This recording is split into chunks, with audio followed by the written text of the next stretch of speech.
শবে বরাতের রাতে একত্রিত হয়ে রাতভর ইবাদত করা ও পরদিন রোজা রাখা কতটুকু শরীয়ত সম্মত? ভাইরা আমার, শবে বরাত উপলক্ষে রাতভর একত্রিত হয়ে মসজিদে ইবাদত বন্দেগী করা কোনো হাদিস দ্বারা প্রমাণিত নয়।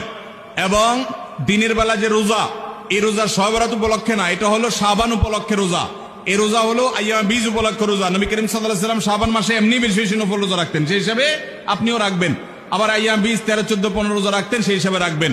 আপনি আল্লাহর ক্ষমা, এই রাতে আল্লাহ তাআলা বান্দাকে সাধারণ ক্ষমা ঘোষণা করেন, হিংসুক ছাড়া, মুশরিক ছাড়া। এই রাতের এই ফজিলত পাওয়ার জন্য আপনি চেষ্টা করলে সেটা ভালো, আল্লাহর কাছে ক্ষমা লাভের চেষ্টা করবেন, কিন্তু বেদাতি কোনো পন্থায় না। অনেকে বলে যে এত রাকাত নামাজ, অমুকটা অত সূরা এত রাকাতে পড়তে হবে, এগুলা মন গড়া কথাবার্তা, এগুলার কোনো ভিত্তি কোরআন হাদিসে নাই। আবার অনেকে মনে করে হালুয়া রুটি খাইতে হবে, আতশবাজি করতে হবে, আলোকসজ্জা করতে হবে। শবে বরাতকে কেন্দ্র করে যা হয় তার বেশিরভাগই বেদাত এবং ভুয়া, মন গড়া ভিত্তিহীন, এগুলার কোনো অস্তিত্ব কোরআন হাদিসে পাওয়া যায়। আল্লাহ আমাদের সবাইকে সুন্নাহ মেনে চলার তৌফিক দান করুন। আমরা সুন্নাহ মেনে চলবো। শাবান মাসের সবচেয়ে বড় আমল হলো নফল রোজা রাখা। বেশি বেশি রাখবো তো ইনশাআল্লাহ।